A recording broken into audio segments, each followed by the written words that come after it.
Good afternoon. It is Monday, June 22nd, and we love the reverb. It's a great way to start a meeting.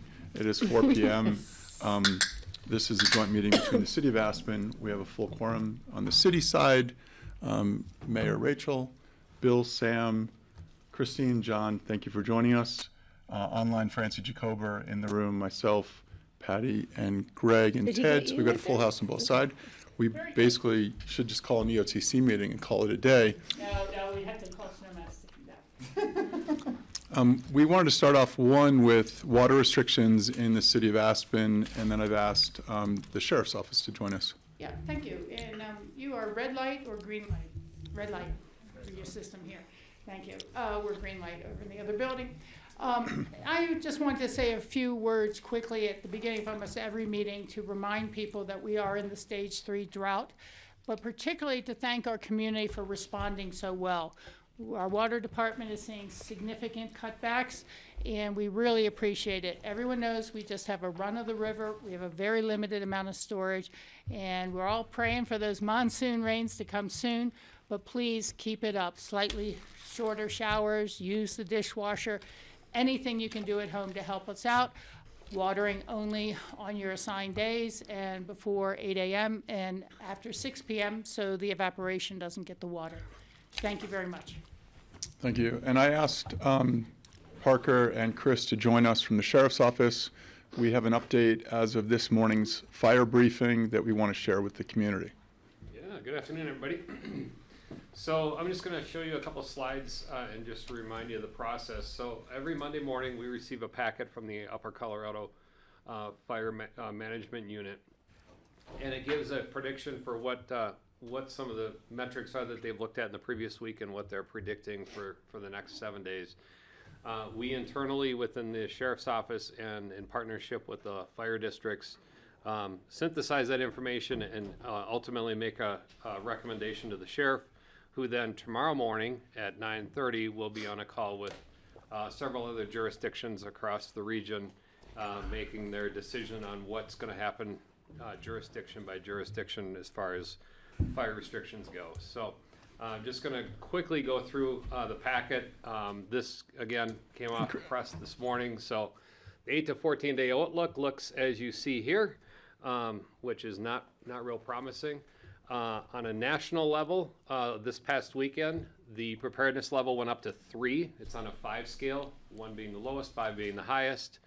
And you can see a couple bullet points there as to what PL3 actually means. Things are starting to increase nationally. A lot of national resources are getting moved around. That's why they went up to PL3.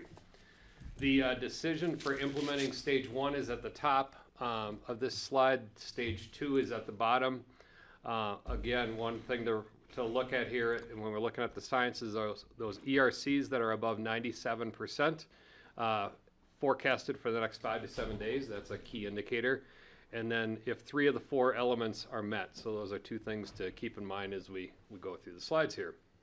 I'm not going to go through this, but this is just some quick bullet points as to a couple of the science metrics that we use. That ERC component that I just mentioned is further defined there, and then also burning index. So this is what the slide looks like for the lower level elevations. It's kind of a very detailed slide, but a couple of the takeaways is that ERC row that's about 90% of the way to the bottom is in excess of 90, sometimes in excess of 97% for most days looking forward. And then you can see the blue line down in the bottom on the graph is this year's observed against the red line, which is the max that's ever been observed looking at it. Again, this one's at lower elevations. Middle elevation, same thing. Takeaways, the ERCs are at 100% almost every day for the next 7 days. The adjacent readings put us into extreme. Again, you can see the red line and the blue line. And then this is for the upper elevations, the high elevations, again, exceeding 100% every day. Listed as extreme. The blue line is above or even exceeding the red line. We remain in in D4 drought for the county. This was put out late last week. And in the last 7 days, there's been 5 fires that have started within the region, 4 of which have been human caused. take all together and synthesize it. And again, back to my first slide, 3 of the 4 elements start to indicate should we be going into stage 2. And you can see in that third column over, stage 2 ERCs, we are meeting it for low, middle, and high areas. So, based on all that science, Sheriff Bolioni will be entering Picken County into stage 2 fire restrictions starting at what we call in military time 0001 or 12:01 a.m. going into Friday morning. So Thursday night into Friday morning. And with that, is there anything you'd like to add? No, if you're looking back at the data on there, our only sample site in Picken County is kind of the middle elevations. The Crown Mountain is on there. So above that, we are dry, and kind of give some reference where we are. That long-term drought that we've been in, the heavier fuels, the pine trees that we have up here, all that stuff is fine. It's really starting to show those drought conditions. So while in the past, our fire danger is usually based on the finer fuels, the brush, the scrub oak, sarvisberry, stuff like that. That long-term drought has now taken a toll on the larger, heavier stuff, what we call 1,000-hour fuel. So that's kind of why we see this, that we are actually higher at the high elevations, is because we have more heavy fuels. That's what they measure in the gauges. So where the low stuff is more responsive to those immediate rains, you might get if you get a good rain, a few days later you get a green up. We just don't see it in the high country because it's the heavy timber. So this is the season that the higher elevations are actually been at higher risk than the low elevations, which is strange for us, but here we are. The only thing I'll add is colleagues in Eagle County and Garfield County are having these same conversations. They'll make their announcement tomorrow morning at 9:30. Also, our federal partners in the BLM and the U.S. Forest Service are also having these discussions. They're aware of what our stance is, and will making their decision in the morning too. So the final outcome for the entire county will happen Mayor. morning about 9:40. Thank you. Thank you. I really appreciate the update and for the community. Just knowing that this meeting will be replayed multiple times on Grassroots, can you tell us what do the stage 2 restrictions mean for the public? What do they have to do or not do? Somebody else, let's read them out loud or let people know. And just for the public, we're currently in stage 1. Stage 1's in force in Pitkin, Eagle, Garfield, U.S. Forest Service, and BLM today. So as of Friday at 12:01, I'm not military, we will then also prohibit fires are prohibited, fireworks prohibited, smoking is prohibited, off-road driving is prohibited, spark-producing devices are prohibited, and welding and torch use prohibited. That's in addition to what's on the stage 1 fire restrictions. So there are some caveats with that when you read the small print, because it's really hard to control. So it's worth mentioning when it comes to fires prohibited, fire in fire pits, log fires, spark producing fires, that's prohibited. If you have a gas fireplace, that's not prohibited because there's no embers that leave the ring, so to speak. Off-road driving, you have to stay on the road. So it's not, people think off-road driving when they go up the back Fast Mountain, they just have to stay on the trails. They can't drive through the dry, cured grass, stuff like that. So if you read through the finer details, it does clarify and addresses some of the concerns, as well as I know in the past smoking has been an issue because in the downtown core of Aspen, if people are smoking where there's nothing to burn, that's more preferred than someone going to hide on the bike paths in the timber and smoke, which we've seen in the past. We went to stage 2 and didn't clarify that. People kind of hid their smoking in not the best spots. So we wanted to make sure we gave them an avenue that they could do it in a safer area. So it's areas cleared of combustible material that we just know aren't going to burn. So Thanks for the detail. And I'll just put a plug in. Pickenemergency.com has all of this information on it and greater detail. So if you go to the website Pickenemergency.com, under the fire, there's a fire restrictions tab that gives all this information, the flyers that you put up there, and even more detail. Further questions? Bill? Thanks. Thanks for the presentation, guys. 2 questions for me. One, why wait till Friday morning and ask this? That's what I just asked him. So when you're going into stage 1, it's a lot more just of an awareness, and it doesn't take very long. As you remember, a couple weeks ago, we opted to go into stage 1 restrictions. The U.S. Forest Service had not, so we can turn things around fairly quickly. Going into stage 2, there's a lot more action that has to be taken place. It's going to take us a little bit longer. We're hopeful, fingers are crossed, that our federal partners are going to be going in as well. It just takes a little bit longer runway to be able to get all the messaging up and get everything active before Friday morning. It's most of the jurisdictions around here have been using that time frame, so everybody clicks into it at the same time instead of multiple different jurisdictions, even within the same county, going in or out at certain times. So everybody's agreed several years ago that that was the time. Got it. Okay, and then secondly, if you know this, you mentioned that some of those recent fires were, four of the recent fires were human caused. I think it might be valuable to exemplify some of the human behaviors that have caused those fires, if you know the answers to those.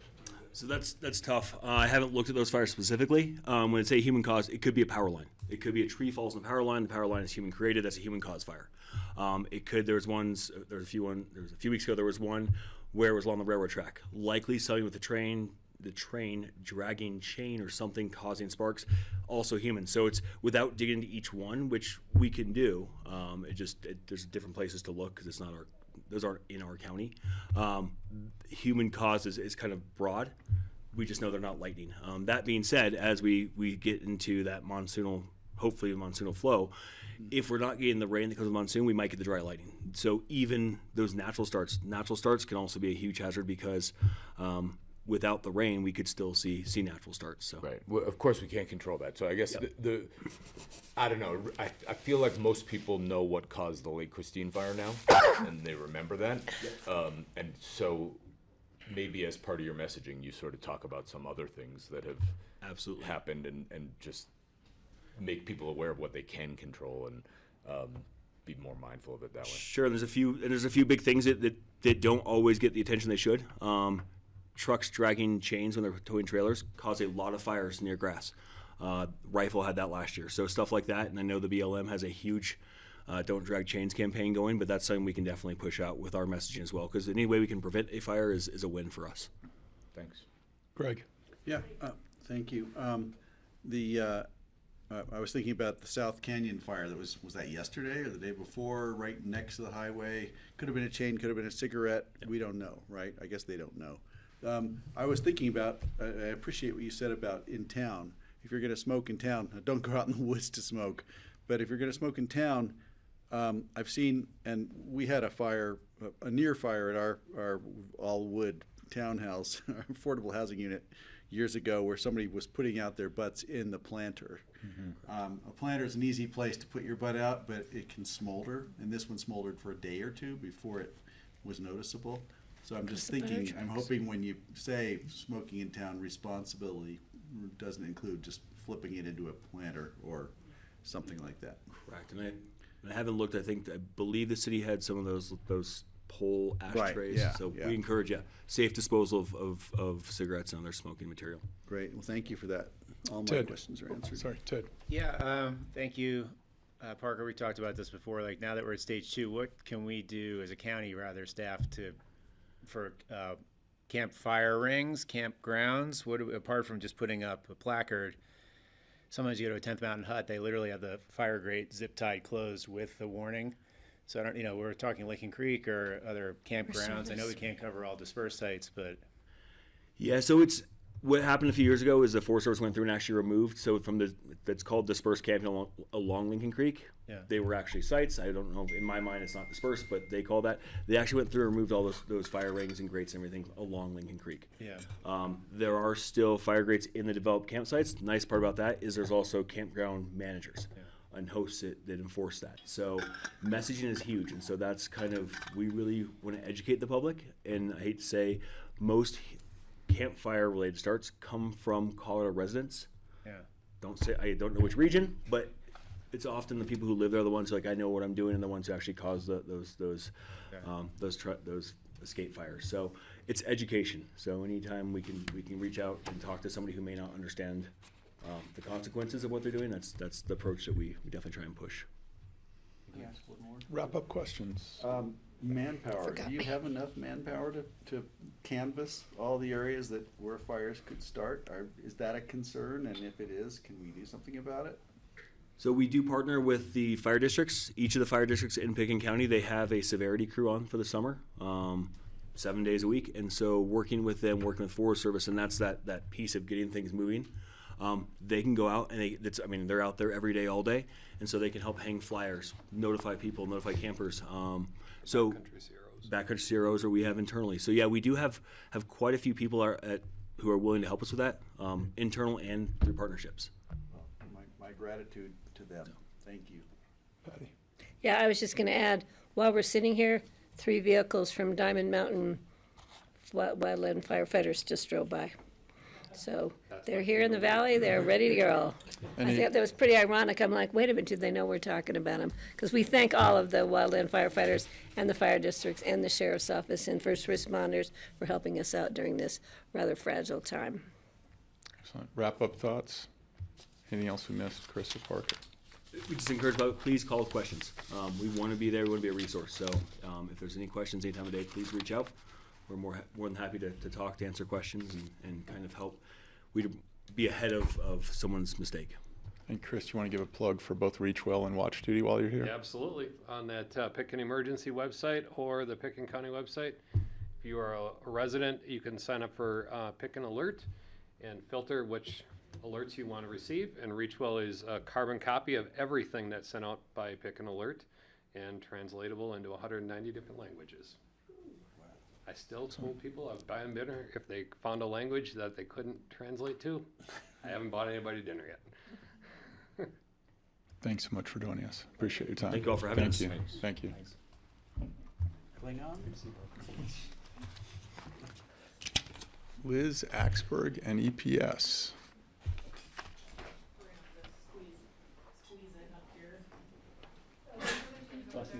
Bless you. Okay, I'll just move it.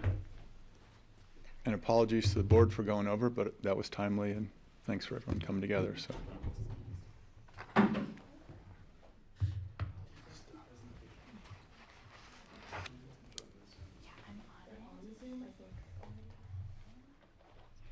while we get them set up, I can introduce things quickly. Make best use of time. So, this is on, right? Okay.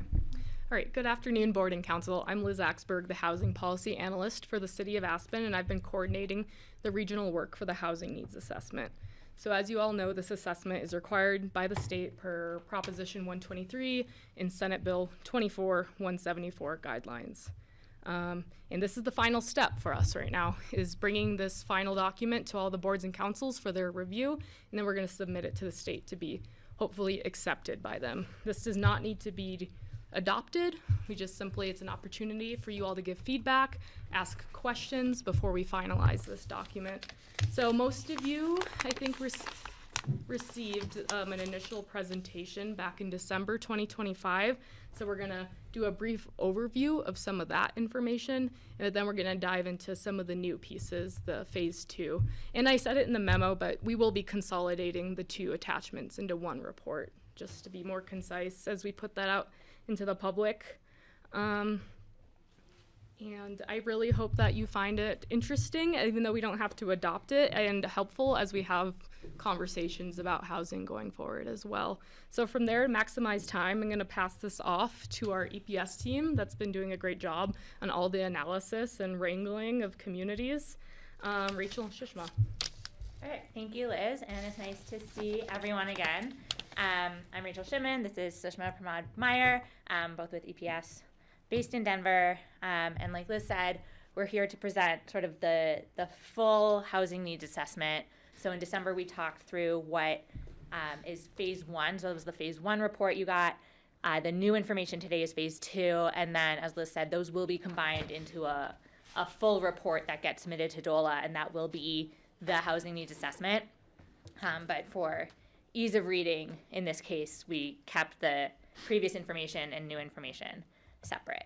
And so just a couple reminders as this went over. This study was intended to meet the requirements of SB 174, support applications for Prop 123 Rural Resort petition, which was successful for the region, and that's why we had phase 1 first to get that rolling. So good job to everyone who was involved in that. And then just plan for affordable housing needs in general. And so, as we know, this region has been doing housing needs assessments longer than most places in the country. And so this is something that we would have done anyway. It's just sort of the format and the timing were done to comply with state requirements. And just some reminders, again, this doesn't need to be adopted. It is not a legally binding commitment to build a certain amount of housing, build housing in certain places, take any actions out. And we're going to talk about sort of preliminary recommendations. Nothing here is prescriptive. This is intended to create the baseline to go into the conversations for the housing action plan, which is also required by the state, and that does need to be adopted by each individual council and board. And so there will be much more detailed conversations around specific actions moving into that component. That has not started yet. That's a whole other process by the state. There's different guidance and timelines and grant opportunities for funding and all sorts of things. And so just a reminder that this was a regional study and we got great regional participation. Liz really rallied the troops. And so everyone from Aspen to Parachute was involved because we know that housing here really is a regional challenge and will require some regional solutions. And so it was really great to have everyone throughout the region participating. And so this is just a recap of what we did. So the two boxes on the left, the regional and local trends and the housing needs, that's what we talked about in December. That's what's in the phase 1 report. And then the boxes on the right, the housing problems and challenges and policy programs and recommendations, that's phase 2. So that's what's in the phase 2 report. And then those all get combined in the final report that will get submitted to DOLA and everyone gets their checkbox for completing it. And then, again, that's sort of the housing needs assessment that gets posted, is public, and creates the new baseline moving forward. So we're going to do a pretty quick overview of recapping some of the data we talked about back in December, going through some of the new components, and then really just providing an opportunity for any questions or comments on the report. This is something we would have done anyway, and also it is required by the state that this report is presented to you all and you all have an opportunity to comment on it, which again, we like to include in all our projects anyway, but it is also required. So a quick overview of demographic trends. So again, the first part of this is just a recap, but generally speaking, the population in Pickens County has been relatively stable over time, while Garfield County has been and is projected to continue growing. The population in both counties is aging. This is not a distinct trend to this region. This is a national and international trend in a lot of countries. So everyone is all together in that one. But we do see some interesting trends where we do have larger households and more children in Garfield County than in Pickens County, and particularly in western Garfield County. So down the Colorado River Valley, there are some very distinct trends in the nature of residents. And so we can see that in Pickens County, we kind of have this balance between population under 25 and population 65 and older, whereas in Garfield County, it's very, very different. A third of the population is under 25 compared to 22% here, whereas only 14% is 65 and older compared to 22%. And this translates into the nature of households. So the Census Bureau classifies households as family or non-family, so just whether people are related by blood, marriage, or some other type of union. And so in Pickens County, overall, 48% of households are family households. In Garfield County, that's 68% of households. And we can see differences throughout the county. So it's 38% in Aspen, 61% in Basalt. And when we look at that on a chart, which I think we had in some of the December slides, it's this really nice sort of stepwise as you go down valley and then west, it just keeps growing. And so we see some similar trends in jobs in the economy. And so Garfield County has about 1.5 times as many jobs as Pickens County. That's not necessarily unexpected. It is a larger county. That said, Pickens County is still a strong economic center. There are a lot of jobs here. And on average, higher wages. We'll see in a second that may be starting to change. And also we know that some of the occupations that have the largest employment also have the lowest wages. And so that's something to keep in mind. And then we also know that the combination of a lot of jobs and the challenging housing affordability leads to high commuting. And so we have 62% of workers commuting in from outside of the county. We also know that the nature of the geography here means that some level of inter-county commuting is going to happen because you can live in Basalt and work in Carbondale, and that's an inter-county commute. I mean, you can live in one part of Basalt and work in the other part of Basalt, and that's an inter-county commute. And so we're not looking for that number to be zero. And so you'll see in the report, we actually looked at commuting distance as another metric of the magnitude of incommuting. And so this just adds a little bit of context to the numbers. And so we have the overall number of jobs. Then if we look at those wages, so this is the median wages. And so half of people earn more, half of people earn less. It's really only about $1,800 more in Pickens County than Garfield County. And so those overall wages are really starting to come together. And what that may mean is that it is less appealing for someone to accept a long commute for a job where they could get a job that pays about the same closer to home. And it's something to think about as we think towards the future. What might that mean for the workforce and the economy locally if wages are more competitive where people are commuting from? You know, we had this in another community we worked in where, you know, there were a lot of hotels. And so a lot of hotel workers were driving 45 minutes to work there. And it was at a certain point, if you're driving past 6 hotels on your commute to the hotel you're working at, you're just going to get a job at one closer. And so things to just start thinking about as we look to the future. And then again, like we mentioned earlier, the top 3 occupations comprise just under 40% of all jobs, but they all have wages below the median wage. And so if we look at food prep and serving jobs, sales jobs, and office and administrative support jobs, the median wage for all of those is under $50,000 a year. For food preparation and serving, it's under $40,000 a year. And those make up almost 40% of jobs in the county. So then when you look at housing trends, again, there are nearly 2 times as many housing units in Garfield County than Pickens County. We know it's a larger county, but 1.5 times more jobs and 2 times more housing units, those don't match, right? So what that tells us is that more people are living in Garfield County than working in Garfield County relative to Pickens. And that comes through in the vacancy rates. And so 41% of housing units in the county are vacant compared to 8% in Garfield. Vacant can mean a lot of things. Here, generally, it means that it is not a permanently occupied home. And so we have started calling them non-primary homes instead of second homes because it might be a 3rd or 4th or 5th home, but it is somebody's non-primary residence, which means that for data purposes, it is considered vacant. At the same time, we have almost 4,500 units of programmatically affordable housing in the region, which is an incredible number.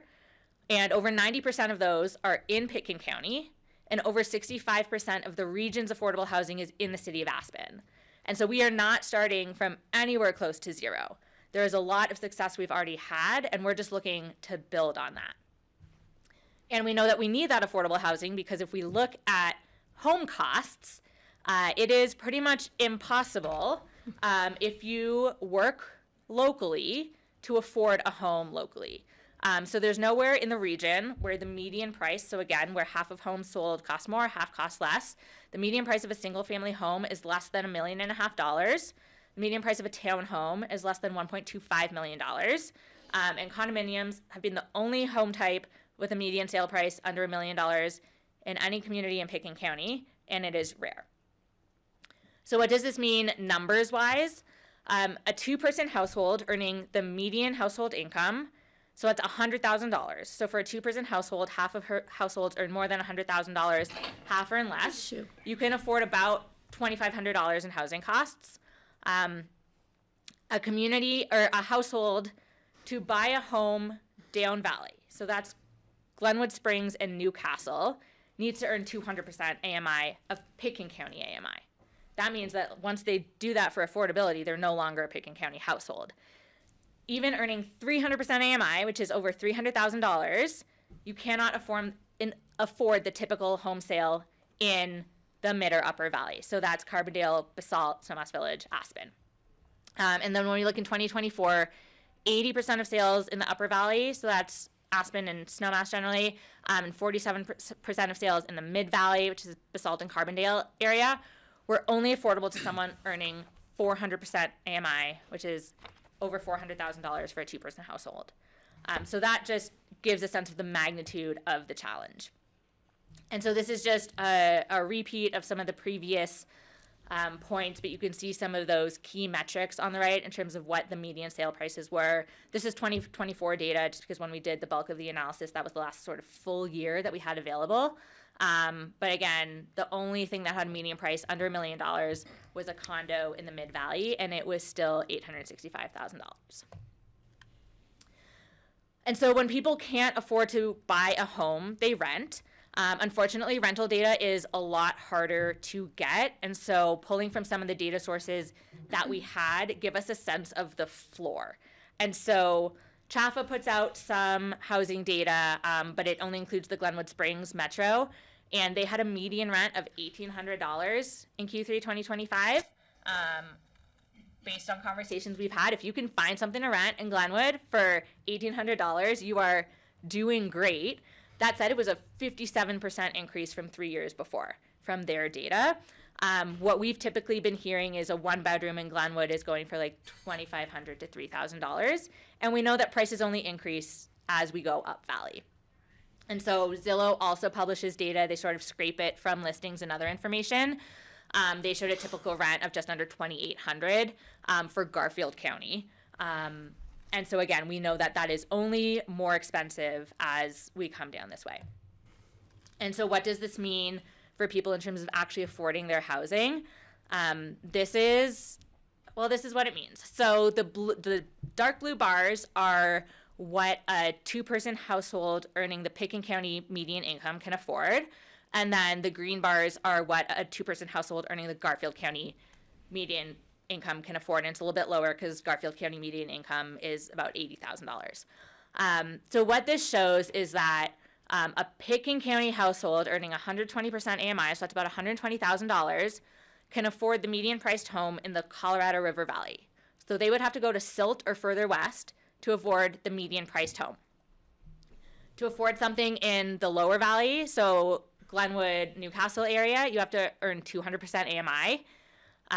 To afford something in the unincorporated county, you have to earn 300% AMI. Mid-Valley affordability isn't even on this chart. We only went up to 300% AMI. And so this helps us understand why we're seeing this sort of progressive trend of households moving around the region. You know, if someone wants to have a home with enough bedrooms for their kids and maybe a yard, maybe a garage for their stuff, they have to go pretty far away. And this just emphasizes it. So this is sales by affordability from 2015 through to 2024. And so this matches the median income of the year with sales of the year. So it's all apples to apples. And what we can see, we can see the COVID surge in sales. And we can also see, you notice the blue bars at the bottom essentially disappear. And so that's households earning up to 200% AMI. So that's about $200,000. There is essentially nothing in the Upper Valley that sold affordable to those households. And then in the Mid-Valley, it's a little bit better if you earn over 200% AMI, but still in 2024, 9% of sales were affordable to households earning between 200 and 250% AMI. There's more households than supply in that case.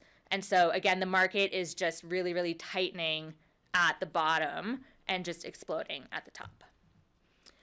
And so what does this mean for housing needs? So like we said at the beginning, the numbers are an indication of the magnitude of need and where the need is coming from. They're not mandates for what to build. We know, especially in a lot of our mountain communities, we cannot build our way out of this. There is just not enough land. There is not enough water. And so that is not what we're trying to create as the takeaway.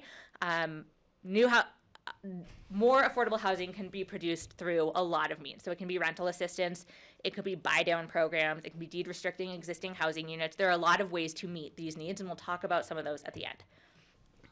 And so again, this is a recap of what we did in December. Nothing here has changed. We looked at the existing housing demand, or the catch-up, and that's based on overcrowding in temporary housing, reducing long-distance commuting, and addressing unfilled jobs. And then we looked at the future demand, or the keep-up, which is looking at 10-year employment growth, and then looking at expected retirement and how many of those retirees are expected to stay in the community, where they continue to occupy a housing unit but have opened up a job that is not a new job but requires a new housing unit. And then this overall need is allocated to each community based on the existing distribution of jobs, and that is something that is outlined in the Senate bill. And so as a overall summary, and again, this is all outlined step by step in the report. So overall, in the entire region, we have a total need of about 7,600 housing units, 2,850 in Pickens County and 4,800 in Garfield County.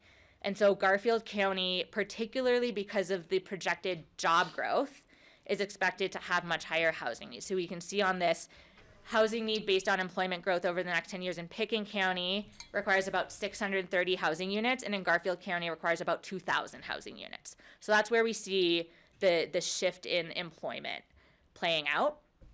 In Pickens County, it's about a 60% based on existing shortage and 40% projected need. So we're doing a lot more catch up than keep up here. Still 40% keep up.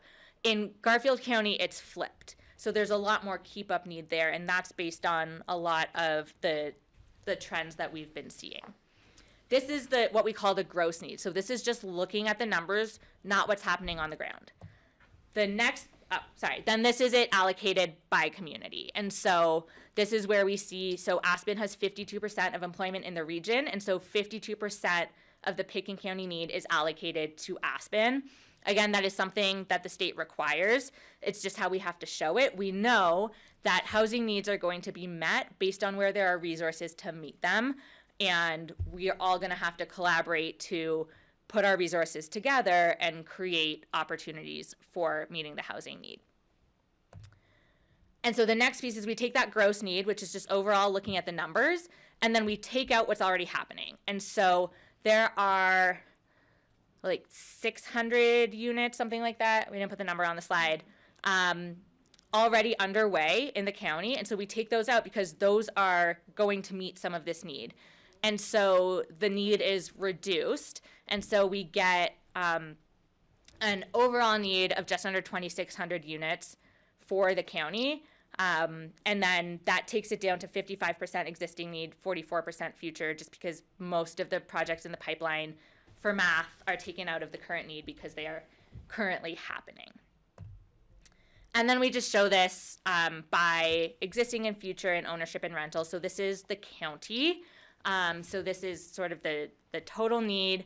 And so we can see it's concentrated between 50 and 120% AMI, and that's based on the projected job growth and household formation assumptions. And then primarily rental at the lower incomes and ownership at the higher incomes. And those are analysis assumptions that we did in conjunction with staff based on where we have the resources to provide different housing programs and also just what people can generally afford. So typically at 50% AMI, unless it's through Habitat or another organization that has access to some really specialized housing tools, it's just really hard to achieve homeownership currently.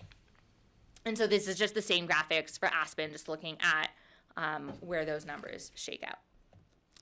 So that's been the review of everything from December. That's the summary of what's in the big phase 1 report. So now we're gonna roll into what is new and what's in the shorter phase 2 report. So it's just the remaining required components from the state. And so it's called Housing Problems and Challenges. I don't really love the title, but that's sort of what we have to call it. And so when we talk about housing problems, we're talking about things that exacerbate the challenges that people are facing. So we look at overcrowding, we look at temporary housing, we look at homelessness, we look at cost burden.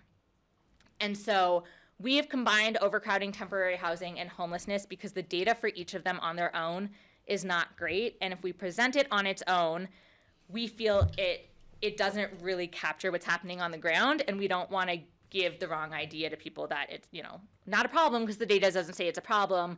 We just don't have great data. The data that we do have says there's about 250 households in the county facing any one of these challenges. And we've worked closely with the homelessness work that the county is doing to make sure that these numbers speak to each other and align. And so we were able to use a lot of their data to help this. And then cost burden is households that are paying more than 30% of their gross income, so pre-tax income on housing. And so that's almost 40% of households in the county are considered cost burdened. We're going to dig into that more in a second.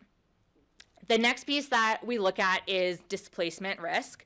And so we have these 11 factors, again, outlined by the state that can indicate an increased risk of displacement. So that's losing your home, having to move. We don't get any sort of, there is a level 3 displacement risk in Pitkin County. They're all just indicators. It's an emerging field of study and analysis, and so there isn't great data on what a threshold is for high displacement risk, low displacement risk. So this is really just to help paint the picture of what's going on and help us understand where we might see people facing additional challenges. And so these are all outlined in the report. We highlight 5 key ones here. So in addition to overall cost-burdened households, we look at cost-burdened low-income renters. So people who have less stable housing because they don't own it and are earning less, so are less able to adapt to changes in housing costs. And so when we look at renter households earning less than $75,000 annually, 83% of that group in the county is cost burdened, 91% in Aspen. I will caveat with all of these, and we have the caveat in the report, the more refined we get in the population we're looking at, particularly in small communities, the worse the data gets. I'm just going to be straightforward with that. Does this sound larger? Well, so part of why we look at percentages is the numbers themselves are squishy, and they're 5-year estimates, so it's taking the rolling average of a 5-year piece. But when we have a community that's already relatively small, and then we start slicing it even smaller, if we look at the margins of error on these, they're pretty large, and at the same time, it's the only data we have. And so we look at this as a picture, and we also take with what we know is happening on the ground, what we see, and we make sure it all makes sense. But for example, when we look at single parent households, we've actually seen a decrease in these in the county and in Aspen. Now, is that because there's fewer single parent households, or is that because single parent households have already been forced to move? The data doesn't tell us that, but if we know it's a displacement risk factor and we know that it's decreasing, that might indicate that that population group has already been displaced. And so that's how we want to start looking at this data. And if we know that older housing stock is a displacement risk factor, then as we move into action planning and thinking about how these risk factors play into people's lives, we might want to look at programs that can help people in older housing units, whether it's keep up with maintenance or anything like that. If we know it's a risk factor, we can focus on it in policy. So again, the population with a disability, we know that 15% of households in the county have reported at least one family member with a disability. Is that a lot or a little? Hard to know, but if we know it's a displacement risk factor, then in the outreach for the action plan, we can really dig into what might that community need to help create more stability in housing. And so that's really what this is, at least what we think it's helpful for. And then there's development challenges. And so we've highlighted 4 key ones here, which should not be a surprise to anyone. We have land scarcity, we have exceptionally high development costs, we have strong non-local demand for new product, and water access is a huge barrier. And so these are just noted as part of the challenges to meeting the demand for housing. And again, these will flow into thinking for the action plan in terms of how do we make sure that the actions we put on paper that we want to take work within these challenges. And this also, a lot of these also helped underpin the Prop 123 petition in terms of it costs more to build housing here, and new development needs to be able to serve higher incomes as well as lower incomes to be feasible. Okay, the last piece, I'm taking 4 minutes more than I thought I would, is what do we do about it? And so again, this is not the action plan. None of this is prescriptive. This is getting some ideas coming out of the needs assessment that will create the basis for the action plan. And so the first piece to reiterate is we are not starting from anywhere close to scratch. There's a lot already being done in this region. A lot of the sort of toolbox that other communities are doing is already like that toolbox is empty here. We've taken all the tools out and we've used them, which is great. That means that we can look at what works and expand on it. We can look at what might not be working and tweak it, and then we can also look at additional options. And so you're not supposed to read this whole thing right now, but this is in the report, and it's just a snapshot of how much every community is already doing. And then we looked at this in two components. So because it's a regional study, we looked at regional strategies. And so what can we, as an entire region from Aspen to Parachute, all look at doing together or collectively but individually to move this forward? And so one is partnership building, the second is collaboration, and the third is education. So these are all high-level things because obviously each community has control over what they do, and none of this is trying to get in the way of that, but really emphasizing that there are a lot of opportunities to continue partnership building. It's already happening, just continue it and formalize some of these relationships. So again, you know, some communities have financial resources but no land resources. Some communities have land resources but no financial resources. And so having the infrastructure in place to be able to pair those places and say, we're all working towards the same goal. And that's already happened, right? We look at Basalt Vista. That's a great example of where that's already happened. That project is in Eagle County, but it houses employees who work here. Picken County participated in it. Other groups participated in it. And it's a great example of all sorts of groups coming to the table and saying, we're all working towards the same issue. Let's collaborate where we can. And then there was just a lot of talk around making sure that people in the region know what's available to them, especially where someone might work in one place and live in another. There are a lot of programs and opportunities they have access to, and a lot of people don't know. And so working on that. And then specifically county and local strategies within Picken. And so these are not broken out for the county and for municipalities. This is just overall. And again, this is just to start the conversation. And so we work closely with staff to figure out where some of these opportunities are. And so we split them into 6 categories. And it's really, again, building on what's here, recognizing what we might need to do moving forward. And so one was, you know, expiring deed restrictions. That's a huge piece that we don't want to lose track of. Refining existing programs, right? There's already a lot going on, a lot more coordination, collaboration on funding, all sorts of things on this. Right? I'm not just going to read the slide to you. But maybe I can leave this up because I'm pretty sure, yeah, the next piece is questions. So I'll leave this up just as food for thought. But with that, any questions on the data, on the analysis, on the reports, if you had a chance to read them? If you did, thank you. I always love when people actually read through it. On the study, on next steps, any questions, comments, anything like that? Mine are real quick. Is that okay? First of all, I think Basalt Vista is in Pickett County.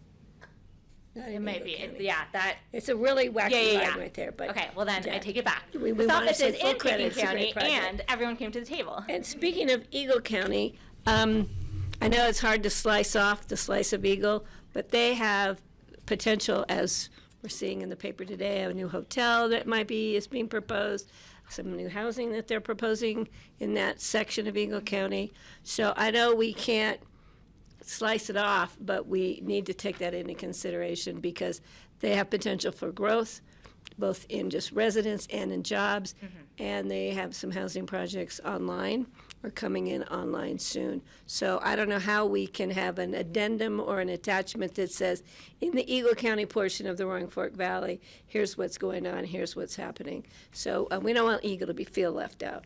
Maybe we could talk to them, especially Rachel and Shishma just did the housing needs assessment for Eagle County. They completed it right before us, so I think there is some space to talk through some of the overlap between the two. Yeah, I just think bringing that as part of what we've done over here is important because it has a great impact on us. For sure, and I think in the data wherever possible, where it says basalt, it includes all of basalt, including the Eagle County portion. It gets a little funky when we're trying to do like percentage of Picken and then the total doesn't add up because basalt has more. But generally speaking, this tries to speak to the fact that the portion of Eagle County in the Roaring Fork Valley is a part of the Roaring Fork Valley. And so projects that create employment impact housing needs here. Projects that create housing should be addressing housing needs here. And so that's a place where, especially in partnerships, that can definitely be called out of like, this is kind of a tri-county area with that little piece. And this part of Eagle County was not included in their housing needs assessment, specifically because it is really a part of this region. Yeah, I and just that's why think we made having sure to something include it here. that focuses or just, brings that to people's attention, that we have this little sliver Yeah, over here. Definitely. Okay, Thank great, you. thank you. Rachel and then Francie. Yeah, thank you so much. Thank you for the report. This is really very dense and very meaningful. Really appreciate it. Just kind of a comment question as we go forward, a couple. When we talk about retirement, and because we're here, we always say free market, deed restricted, free market, deed restricted. So when you're talking about the retirement homes that need to be replaced over time, that's people who may have bought a home in the 60s or 80s, and now it is appreciated so much that it will never house a worker of that same caliber again. I mean, they might be retiring in their home or moving and leaving and selling it. But we're essentially saying that that worker housing is probably not going to hit anywhere near a 300% AMI when they do retire and sell. So that's a great question. So where we talk about retirees and the housing need generated, it's kind of agnostic of where they're living or what that housing is. That's just looking at the number of, there are people who currently live here and work here, and they're going to leave their jobs. Right. And some of them are going to leave the area, and those are not considered net new housing need. That's considered a one-for-one replacement, which, like you say, on the ground may not, likely will not play out. I wanted to really dig in, because an affordable unit, someone may be able to retire in it per our code, but it will eventually be resold when they leave or die to another worker in the community. But when we're talking about free market homes, because I've had many friends Yeah. who've had this experience that Yeah. they bought the home for $380,000 in Carbondale back in the day, Yeah. but now they're selling it for 1.3 when they Yeah. leave. So I think that we need to somehow be able to footnote or capture that, because they're not the same. Right. You're really having to reproduce a whole new house for that job versus this unit will eventually house workers again. This one may or may not. Yeah, and we can footnote that in the analysis. The numbers can't change now because it's already, I But- can accept that, but yeah, I think it's but really worth noting. Oh, absolutely. There's a different turnover, there's a different next occupant Yeah, for a and deed it is restricted. called out. I don't think we have it in these bullet points, but in the actual write-up of the strategies, it's Yeah. called out in there for longtime residents when those units turn over.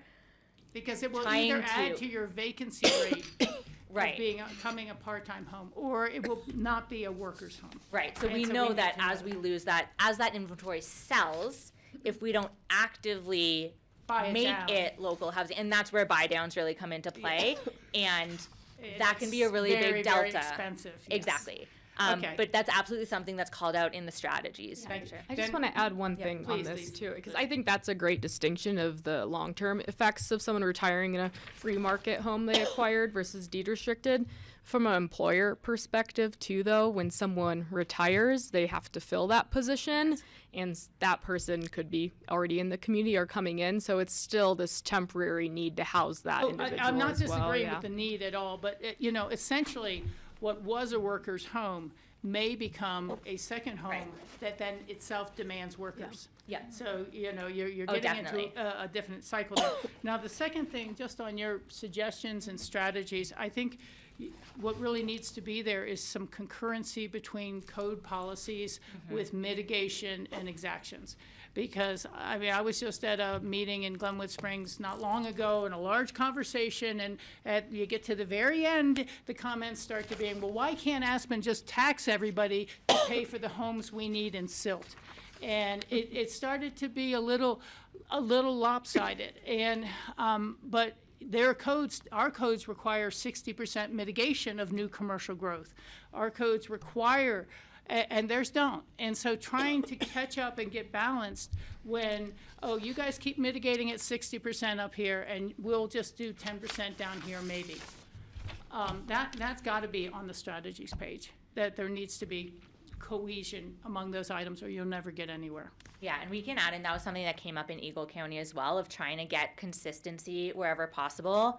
I think specifically with mitigation, one of the challenges in that is that the market and development economics environment are different across different markets, and so the level of mitigation that development can feasibly handle is different. And so depending on the community, we just did I agree with you, Yeah. but it's same right, but it should be a part of the comparison to conversation. land cost here versus Right. land costing somewhere else. Yeah, no, it absolutely should be a part of the conversation. And just in general, in Eagle County, we had let's all have a definition of affordable or workforce housing and make sure it's the same. And that, even something like that, so that someone going between communities is working in the same environment. All of those things, especially as we're looking at this really regionally, having some more consistency for program qualifications, for definitions, for all of that makes it easier for staff, for residents, for developers, for program administrators, for everyone. That's great. Thank you. Thank you. Francie, then John, then I'm going to try to wrap us up.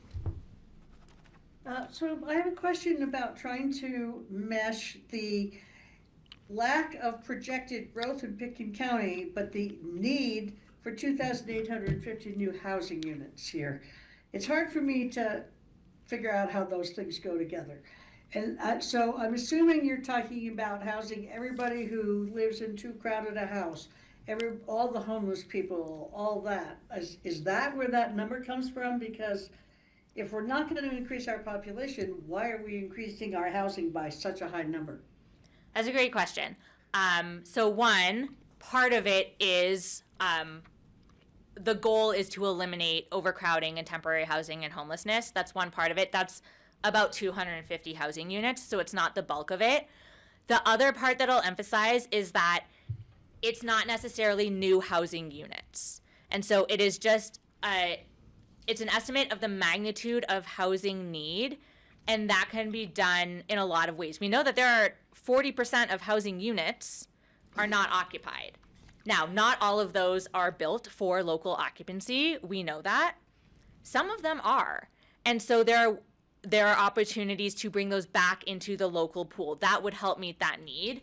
On the basic of the question, I'm just going to go back up to, here. So this is where the numbers come from. And then in the table, we have how it all plays out. I will say we did the projected housing demand, so that keep-up need, on employment growth, not population growth.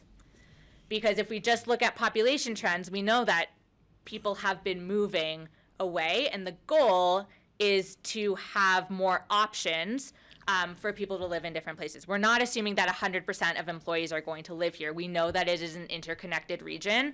We know that in households, people work in different places. There's always going to be a level of commuting across the region. But we know that there are currently unfilled jobs, and employment growth is slow, but it's not nothing. And so that's where a lot of those numbers come from. So if we look here on the far left, I don't think my cursor will show, but that's where those numbers come from. So you're talking about 2,850 units that will either be built or become affordable. Correct. And again, this is intended to give a picture of the magnitude of the need and where it's coming from. Over time, before Senate Bill 174, we had started to move away from these numbers in housing needs assessments to look more at just where is the need existing, because again, it's not saying, oh, if we build 2,800 housing units tomorrow, we'll have no more housing need. We know that that's not the case, and so all these numbers are really just intended to give a picture of the magnitude and where it's coming from. It's not prescriptive to say we have to build 2,800 housing units. Hopefully that helps clarify a little bit. If we only have 109 acres on which to build housing. Right. it seems like an absurd number is all I'm saying, like, and I understand some of it is, deed restrictions on existing dwellings and stuff, but still it's, they don't seem aligned. The projection of no further growth in these numbers. I understand what you're saying, but it's just a hard, thing for me to reconcile. Yeah, Thank I you. mean, that's a great point, and I think that helps underscore the fact that we need to look at ways that are not new development to meet housing needs because we don't have a lot of land. And as we've seen from the trends, if we don't meet the housing needs, people are going to continue moving away. And if Garfield County wages continue increasing, then the incentive to make that commute goes down, and then we have some really big economic challenges. And so housing does not exist in a silo. We all know that, we've all seen that. And so this just helps reinforce that if we're thinking about economic development and we're thinking about business health, we're also thinking about housing and creative ways to address the housing challenges. It's not just new development, and we're definitely not trying to say that. And I'll just reiterate too that this is not a number that we're going to be held to, saying this is what was computed, so you need this amount of housing in 10 years, because it's not feasible, right? Yeah. And it's more, as Rachel puts, I like the magnitude of the need, and we want to make sure we're accurately representing what's going on in our community in terms of housing need, and then use this information and seeing the displacement risk and where the need is at to make informed decisions as a community. John, and then we're gonna wrap up. Thanks. Can I just add one more thing, if you don't mind, Jeffrey? Francie, then John, then we're gonna wrap up. Sorry. I think one thing we could consider is passing a minimum wage law, which then could put some of the onus on the people who are employing all these people who need housing. And That's the all. cost of living goes up. John. Okay, council had a meeting recently with the ski company, and I think some information that they shared with us aligns with what Rachel has been sharing and kind of might help answer Francie's question. We're meeting with The them. ski company, their employees are also aging out. And as their employees, ski instructors, lift maintenance, what have you, age out, a lot of them own their own homes. And when they sell, they're going to sell their homes to the highest bidder, as everybody mostly does. And those homes are not going to go to employees. They're going to go to most likely second homeowners. These are the trends we're seeing. So we're losing housing units, is what I'm saying, and that's why I think these numbers are important. Rachel, closing comments. Thank you for a wonderful presentation. Yeah, Thank thank you you to all. EPS. Great Good job. questions. You were amazing. Thank you. So just on next steps, so this report, so there's sort of a tour of councils and boards over the next month, 9. I think. Yeah. Good We go. have 9 presentations to do, which, doing a regional study is great, and there's a lot of people to talk to. So once that finishes, we'll make any edits to the report. It'll go to DOLA, they'll review it, all of that. And then the next piece is the housing action plan, which, like I mentioned, gets much more into the what do we do, that has to be adopted. So that's when there will be much more conversations about what resources do we have, what capacity do we have, what comfort level does each community have with all of that. So that's when this will all be dealt with more. But yeah, it's not easy. There's going to be a lot of challenges, but like I said, we're not starting from zero. This is a region that most of the rest of the country looks to for ideas and for lessons learned, and so we're just going to continue, put the cow catcher on and just plow on down. And I do think that the loss of existing inventory across a lot of mountain communities is a huge factor, and so making sure that we're capturing those units wherever possible moving forward is going to be big. But thank you all. This you. is really great. I think you all. as you come back to Francie's point, it would be nice to see if there's additional legislative updates. Since this was legislative driven, this report, we would also like to see if there's legislative answers, like some of the stuff that we're dealing with today. We didn't talk a lot about mobile home parks, but there's a disconnect between the purchase, the 90-day window, and then cash available from either OEDIT or DOLA. And so we think there's additional legislative actions that we need And both board and council would be interested in moving Yeah. some action forward. And just to tag on, and Yeah. I'm sorry to do it, but Please. the idea of vacant homes, the legislature can deal with that and allow us a differential tax rate for people who are year-round residents in Colorado and people who are part-year residents. But otherwise, we're gonna all see a lot more vacant homes in the future, no matter what we build. Yep, definitely. Thank you. I know, thank you so much. I know next on our agenda is actually legislative updates and Prop 175. Thank you, We're going to ladies. do that at the same time the folks that are here for the 2027 airport get set up, so we don't have the PowerPoint 5-minute loss of life. So if you guys want to approach, but we're going to talk about Prop 175 while you set up. And if it takes you 4 minutes, thanks for being quick. Very in-depth, thanks. Thank you. Because Thank if you. Prop 175 passes, there's not gonna be any 1, 2, 3 money. No, no. That's, Do you want that's to, what we all should know. do you want to kick us off on the legislative update, Rachel, or do you, I can do Mayor? it really briefly, because we know ballot measure 175 is going to be on the ballot now. They turned in their signatures, they've been certified. Any sort of statewide. Mike. Okay, thank you. Sorry. Any sort of statewide election ends up being a $6 or $8 million battle between the two sides. But that will take all the sales tax money generated by automobile sales, parts, oils, replacement windshield wipers, anything, out of the state general fund and put it into a new definition of highway user trust fund that does not support mass transit at all and defunds a number of significant mass transit programs and things such as the electrical vehicle charging station programs across the West. It is a pre-Tabor law from 1979 trying to stick it into a post-Tabor world. It will also affect K through 12 funding, which comes from the state general fund. It will affect Medicaid reimbursements for doctors that comes from the state general fund. It will affect whether they have money to fund something like higher ed, which is not mandated in Colorado state constitution, and it's likely to affect the 1, 2, 3 housing money. So this is, something I've heard the presentations by the spokespeople, and they say, well, if you want a bike trail next to your road, forget about it. This isn't going to do it. If you want a sidewalk, this isn't going to do it. This is just roads and bridges only, and it's an intent to lock us into a fossil fuel only future. So any mass transit we hope to have on the entrance to Aspen, CDOT and the state would no longer really be able to fund it. So that's something for us to make everyone aware of and fight against.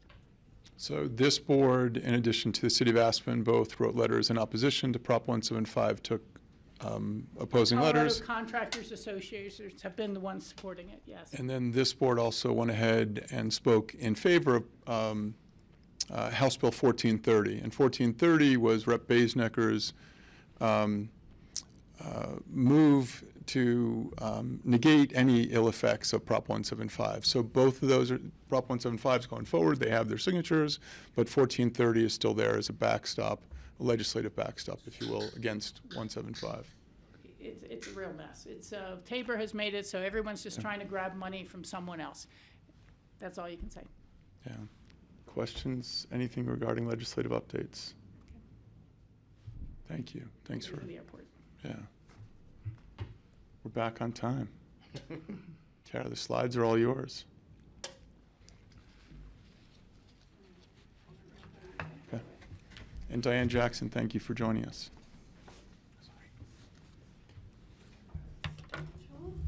We're actually 8 minutes behind. All right. But good job. Good afternoon, everyone. Kara Silbernagel with Pitkin County. So we've got a team here, and we're excited to share with you the community continuity planning effort that is going on. So we've got a whole host of folks, and this is really, it got started around as we started thinking about the 2027 airport closure, and really also started to discuss this isn't just the county, it's not just the airport, it really is going to rely on all of our community efforts. I'm so privileged and honored to have such great community members here at the table to be part of this effort, and really was starting to look at other efforts that we have done within the region, both thinking about COVID, what we did with the Grand Avenue Bridge, and how we start to look at it as a community effort in order to make this the most successful. So about 3 months ago, I guess, we started convening ACRA had hosted listening sessions as I stepped into this role, was starting to hear concerns. So we pulled together community members to identify, as we think about 2027, what do we need to be talking about as a community, and then how do we start to tackle this, who can take the lead on it. And so that is what we're here to present with you today. But first, I'm going to let folks go around the horn and introduce themselves. Red light is on. Okay. I'm Eliza Voss, Vice President of Marketing for the Aspen Chamber Resort Association, and also representing Snowmass Tourism and Aspen One's marketing efforts at this presentation. I'm Chris Miller. I'm the Senior Vice President of Sustainability, Community, and Advocacy for Aspen One.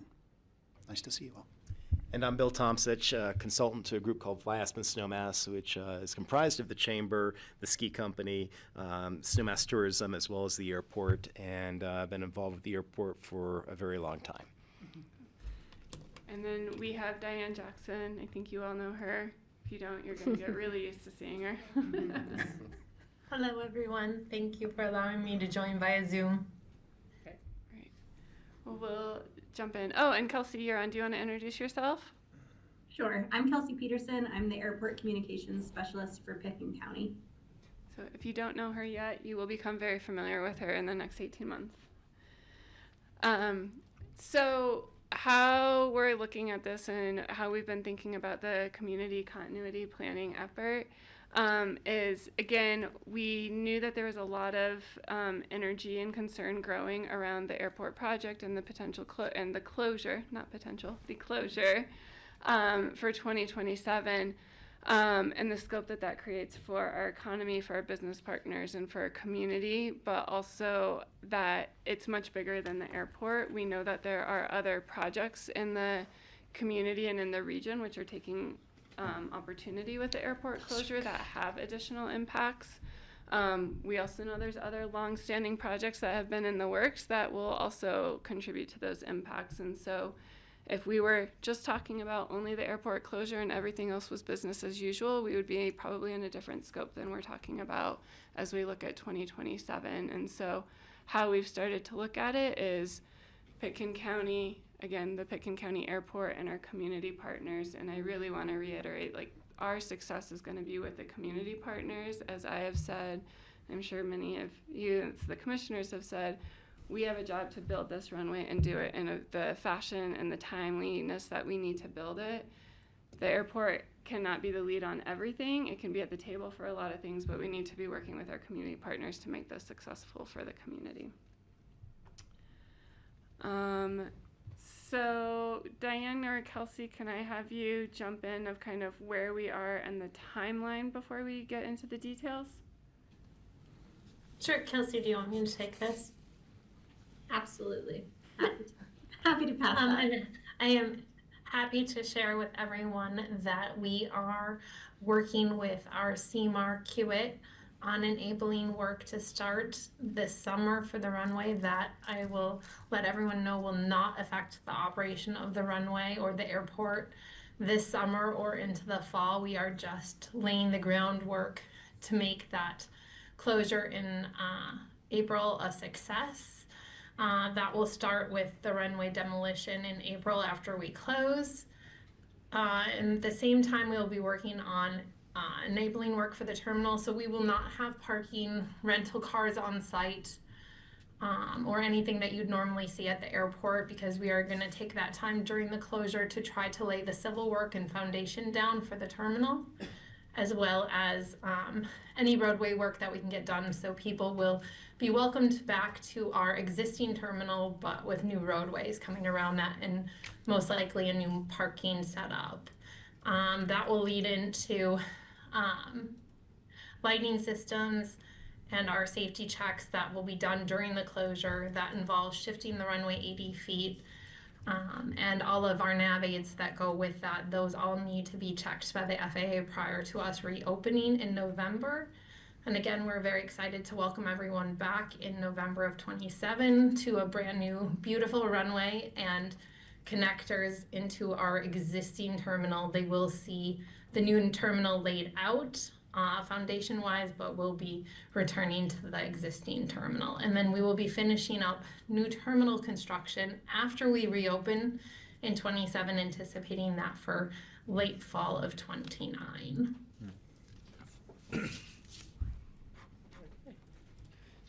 Jeff, can I ask a question? Thanks.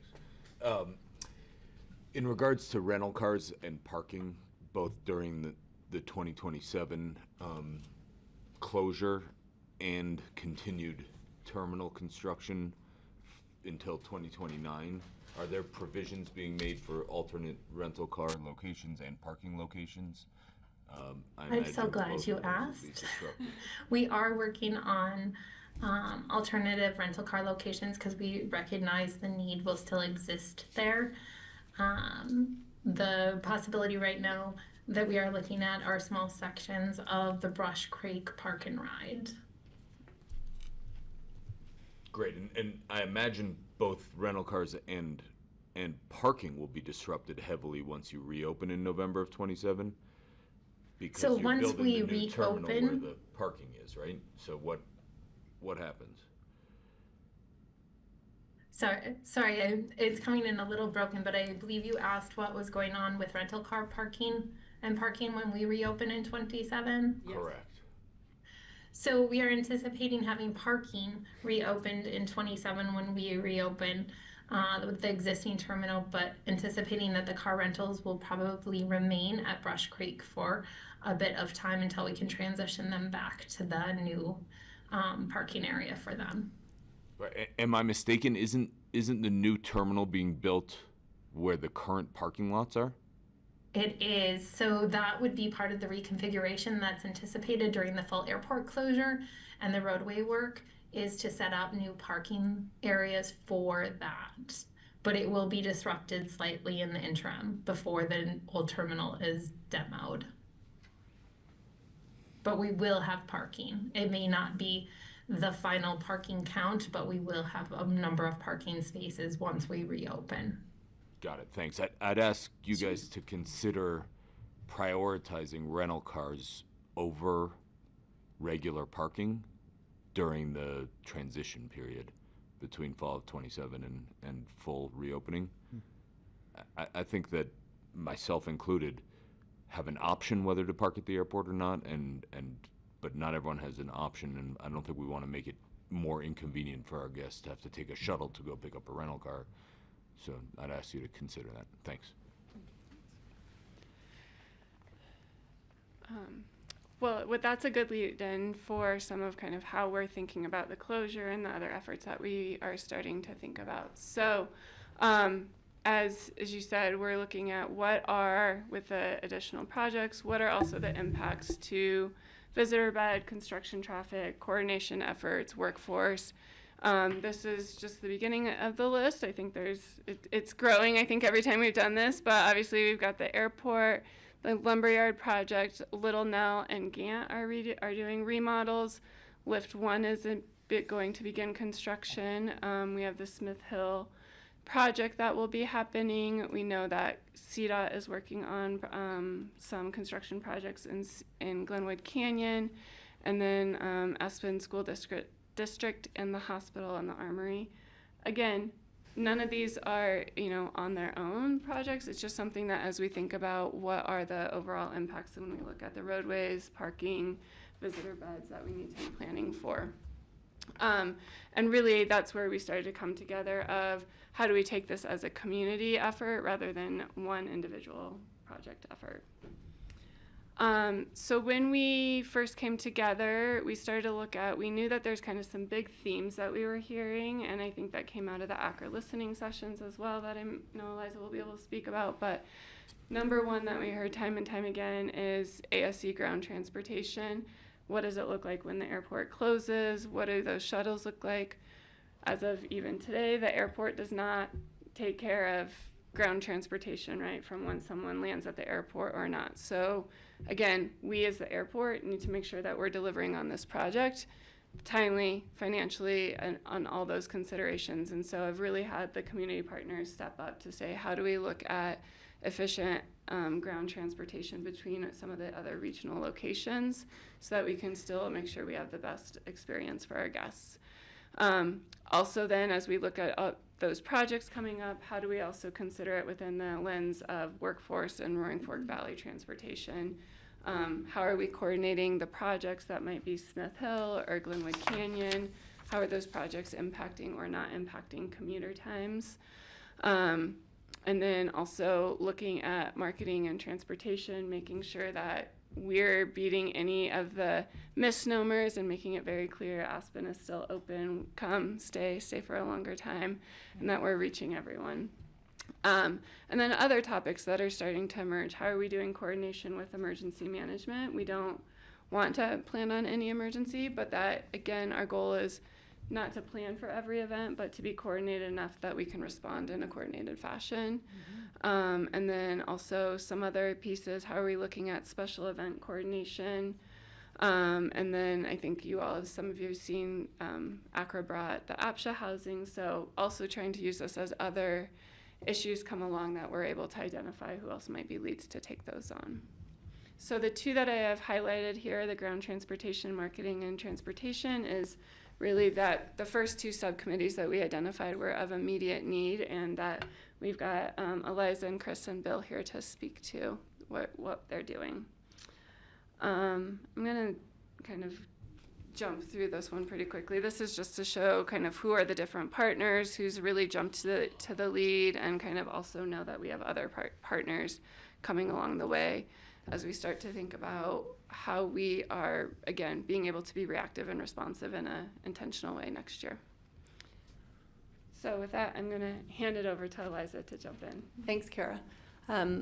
Some of you may have seen we, as the tourism partners, so Snowmass Tourism, Aspen One, and ACRA, did do a joint press release to national travel media once the official airport closure dates were announced. We know that Kelsey and her team have been working very closely with our local media, so they stay informed, but it was important to us that our travel media were informed by our cohesive group that we would be open. And then also it's important for all of you to know, and our community to know, that all of those tourism partners will intend to market for summer visitation as usual. That will not commence until this summer marketing has wrapped up, and probably following winter marketing as well, so as not to confuse the consumer. We do meet weekly and discuss anything that has come out of the transportation group as well, because it will be our organization's duty to inform visitors of alternate transportation options into the valley. So when that information becomes available, those things will be updated on our website. And then just for general information, to our knowledge thus far, the only major recurring special event that is scheduled not to come back in 2027 is the security forum. As Kara mentioned, Little Nell and Gant closures will create compression into the destination, so a loss of beds. But it does feel like our coordinated effort, we're kind of setting the tone for the visitation. And then we do have, I hope it made it in. I added it late this afternoon. Oh, yay. Yay. So we did conduct visitor research. We do that anyway, but this year we added a question to the visitors about how the airport closure would impact their visitation for 2027, and sort of surprised to announce that 66.3% said it would have no impact on their intent to visit that summer. An additional 18.6% said they're more likely. And given the list we know of additional impacts on the community, I think that's something we should take to heart, that the reason people are interested in coming is actually they are anticipating it to be less busy, and so there's a desire there. So how can we kind of try to deliver on that promise to the guest and make it feel welcoming? And I'm happy to take questions about marketing before we go into. Hi, John. No question, just a comment. I was really pleased to see the article in, I forget which paper, sorry.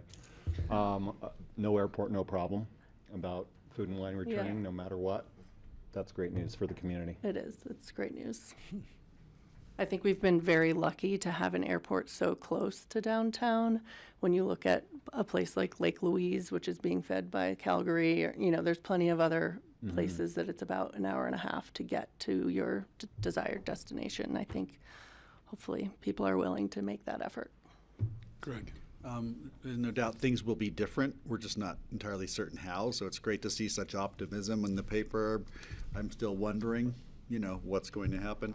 I did want to say I was always so impressed when Telluride decided to not do anything for one weekend, and they called it the non-festival festival. And I'm wondering if we could just market the entire closure as the non-event festival or something. And it might actually pull people who are willing to make this sacrifice to come, because it will just be a different way of getting here. And it perhaps it'll be different. Yeah. So I've just thrown you a free marketing. Tell the Take it into consideration. Rachel and then Francie, please. I was going to say, I want to hold off in case you're putting it on your rest of the presentation. But if we started discussion or contract discussions with private bus companies, transit companies. My friends. Okay, so here will they'll get to answer that one. Way ahead of the curve. And then, I know from our last EOTC meeting, we all generated some questions to ask how the EOTC money could be used, and we'll take a look at that appropriately at the right time. But I'm also kind of wondering, has anybody talked to the Amtrak with their lines from Union Station up to Glenwood Springs? It might be a real convenient way for some people who can go straight from DIA to Union Station and up. So just thought I'd throw that one out there. We have not. It's a hard connection. No, but we've looked at them. So Oh, okay. And compared them. Well, the Winter Park ski train seems to do pretty well once they lowered the price down, and it might be a slightly different way of attracting people. It's a beautiful 6-hour ride on a train. I just did it. Yeah. It really is a beautiful ride. It is. I've Well, done it it does couple times. bring us back to the importance of something like 175 on the ballot this year, because that would defund any bus ticketing programs, and that is something a lot of people do use too. Francie. Thank you, Jeffrey. My question might be at the wrong time, Kara. You might be going to talk about this, but when we look at all the closures that we're going to have during this time, I'm wondering where we're at in terms of all the employees who might not have jobs during this time. I don't have an answer for that right now. I think that's one of the other pieces that we identified as probably another working group, is how and what kind of support, of how we're looking at employees. I think on one hand, we're looking at people that might not have jobs. On the other hand, we're looking at potentially really strong competition for any of the construction jobs that are out there. So I think it's something that we're starting to look at as well as a larger group. John, and then we're going to go back to the presentation for time. Okay. I was just gonna, never mind. Let's just move forward. Eliza and Chris, it's yours. Okay, thank you. Before I jump in, I just want to say thank you to Kara and the staff. I think bringing this community-based continuity group together has been super important, and focusing on these two work streams around transportation and communications is critical. So really pleased that that's happening. Next slide, if you would, Kara. So big picture from the transportation side, we're trying to do a few things, right? I think if we do nothing, the default will be for people to rent cars and drive up, to the valley. And I think we want to do something here that serves both the needs of visitors, but also locals, and do it in a way that reflects our values, right? And so, Bill's going to talk in a minute about the RFQ process that we have in place and how that's going, but we have a competitive selection process happening now. We have interest from qualified operators. We hope to begin some of these services this winter, and put it into place. We do believe that there is a need for a service that helps people come from DIA and the regional airports to the region, even without the airport closure. I think it's something like 50% of the visitors that arrive here don't come through the airport. So we think there's an opportunity to create a better experience for people coming to the Valley. You know, we want to reduce emissions to the degree that more people will be driving. We want to provide options. We don't want to contribute to congestion on Highway 82 and reduce single occupancy vehicle trips. So next slide, Karen. So I'm going to hand it over to Bill here for a sec to talk about the RFQ process, and then I'll come back in. Okay, I'll talk about the next two slides here because we also have the airline schedules that have finally started to be published. But yeah, Fly Aspen Snowmass has issued out a request for quotes, you know, from a variety of qualified ground transportation providers, putting together the needs that we have outlined that Chris mentioned, not only during the closure, but before and after as well. We realize that ground transportation in and out of the Valley has been a real weakness of our overall transportation picture, and a huge opportunity for improvement, not only for the high volumes of guests that are currently taking private automobiles and rental cars between Denver and Aspen, but also during irregular operations or weather events that preclude flights from operating in and out of Aspen. While the airlines generally do a very good job at diverting some of the inbound flights, particularly long hauls, to Grand Junction and providing ground transportation as needed, those flights, those folks coming from Denver when the flights cancel, which is still a third of our flights, are pretty much on their own to either stand by for next available flights or figure out their own alternative transportation, and ditto for people traveling in the opposite direction. So there has definitely been some strong interest from qualified ground transportation providers, and my thought is there's no one that's going to fulfill all of our needs. It's probably going to be a combination of several, and that process closes this weekend, and we'll be off to a selection process and figure out what we'll be able to do with them from there. Meanwhile, if we can go to the next slide, another somewhat breakthrough here that just occurred in the past week was United actually publishing their planned backfill schedules into the Eagle County Airport. We knew that all the airlines were waiting on the publication of the exact closure dates, which happened less than a month ago. So they've been planning for this for many, many months, and were really quick to react once the official closure dates were announced. And United is going to lean very heavily into the Eagle County Airport, where they already have gates and an existing flight schedule that includes at least 3 of our 5 hubs, so Denver, Chicago, and Houston. And they're going to be adding LA as well, which would be a new flight for the Eagle County Airport during the spring, summer, and fall months. So essentially, what United offers currently into the Eagle County Airport during the summer is 3 flights daily from Denver. And then during the peak summer months, they offer an additional 2 flights per week from both Chicago and Houston. And both of those are evening arrivals that that remain overnight, or what's a term called RON, and go out first thing the next morning to take advantage of the favorable flying conditions, just like the majority of our flights here at the Aspen Airport do in the summer. So that's exactly what they're going to do next summer. They're going to increase their Denver Eagle flights from 3 flights daily to 6 flights daily, so basically all their time channels will be covered. And they're going to operate 3 of their 4 long-haul nonstop flights, Chicago, Houston, and LA, but not San Francisco. So 3 of the 4 will be continued out of the Eagle County Airport in those remain overnight time channels that I just described. So there'll be evening inbounds and morning outbounds. There's good news and bad news on this. The good news is a lot of this traffic, 5 of the 9 daily flights that United is scheduled into Eagle next year, are going to be compressed into evening inbounds and morning outbounds, which from a ground transportation perspective is going to allow us to compress, some of those scheduled ground transportation needs into probably 2 trips going in each direction. And you'll pretty much cover all 5 of those flights and maybe another midday turn to hit some of the other flights during the middle of the day. The other good news about it is it's going to be traveling opposite in the direction of traditional rush hour traffic up and down this valley. So people leaving to go to the Eagle County Airport will be going down valley in the very early morning hours, really before there's any traffic, and coming back in, it'll be well into the evening, past the Glenwood Springs rush hour. So it's a win-win both ways, but we also understand that this is going to be just a fraction of the overall ground transportation that's going to need to be provided. The vast majority of our guests continue to lead to Denver International, and we do owe it to them to provide some good, solid transportation options between here and Denver International. Of course, Grand Junction will also probably play a role.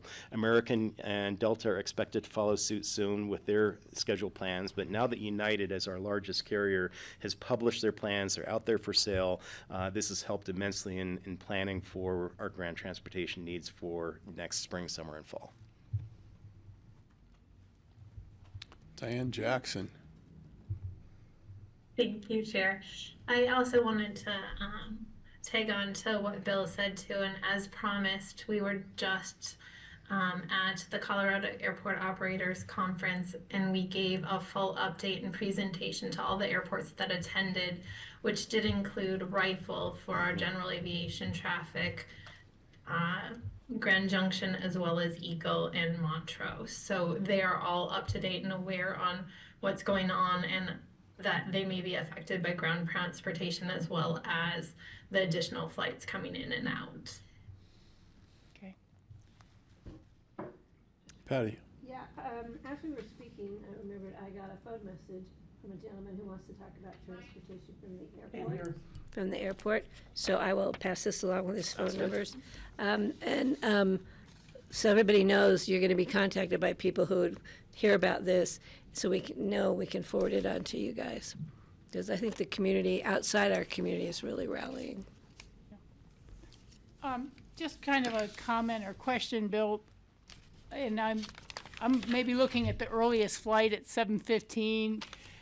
Leaving Aspen, someone would need to leave 3:30, 4 o'clock in the morning to get to the airport on time for that. And I know part of it is the weather temperature issues as the day rises. Is there a potential they could get more evening flights in when it calms down? I don't know if that fits with people's schedules, but I mean, that alone would be a real deterrent to me to say, oh, it's going to be a great trip in, easy enough, but the bus driver's got to have you there at 3 o'clock, 3:30, or 4:30 to get to Eagle. So there are evening flights in, but they remain overnight, and they're early morning flights out.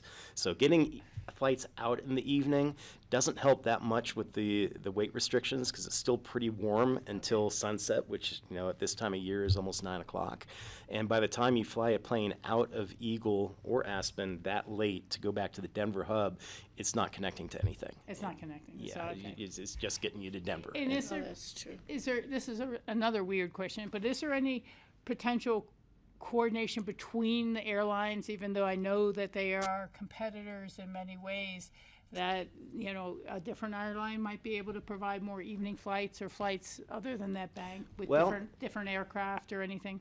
Like I said, American and Delta have not yet announced their plans, but they're both asking for more information right now, and they're both in the evaluating process. American does have access to some unique aircraft that can perform better in the hot and high conditions out of the Eagle Airport during the afternoon. And they already have 3 flights scheduled to DFW, and they're probably going to be looking at adding at least another and maybe connecting to one of their other hubs as well. But more than likely, American will also be looking at Eagle as a solution. Delta currently does not fly into the Eagle Airport during the summer months at all, but they do fly out of Grand Junction. So there is good reason for them to look at GJ as an alternative for them. And with a lower elevation on a longer runway, they could be able to offer more desirable midday time channels to offer good connections from passengers. We will have some connections out of Eagle during the middle of the day, but the bulk of the heavy the bank to the 4 of United's 5 hubs that are served out of Aspen are going to be leaving in the morning. It is going to be a brutally early wake up for people leaving Aspen to go outbound, which is another reason I think a lot of people may choose to go to Denver. Yeah. I was just wondering, and we are going to take advantage of Mesa, Grand Junction as well. Yeah, they're very eager to also play a role here. But it is operationally driven. We have weight restrictions here when it gets hot and windy, and Eagle has the exact same problem. So in order to fulfill these nonstop flights to United's out-of-state hubs, you're limited to the morning departures. Yeah. Thank you. Christine. I have a question. We've talked about getting people to Aspen and into the valley, but for residents that are flying out of Eagle and Grand Junction, one question I've received is those parking lots are at maximum quite frequently anyway. Are those communities making plans for this added influx to their airport? Yes, and Diane just spoke to that, and I also wanted to add on the comments that Kara made about employees. Given the existing staffing levels at Eagle Airport for United, there's no way they're going to be able to handle a tripling of the number of flights without taking some employees. So, a lot of these employees already live mid-valley, so it would not be unreasonable for them to commute to Eagle to work, and even TSA. They may need another TSA lane, with all of these compressed departures every single morning.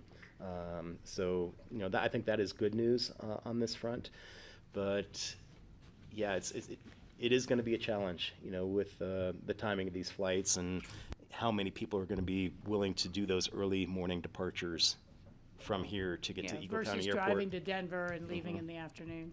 Exactly. Diane, did you want to add to Bill's remarks? I did, thank you. And we have promised those airports that you just spoke of updates along the way as well. They're interested in our special events going on, so they can plan for that. And I know Eagle had already been working on additional parking because you were very correct, they're already filling up. So they are very aware of the increased traffic coming their way. Great, thanks. Thank you.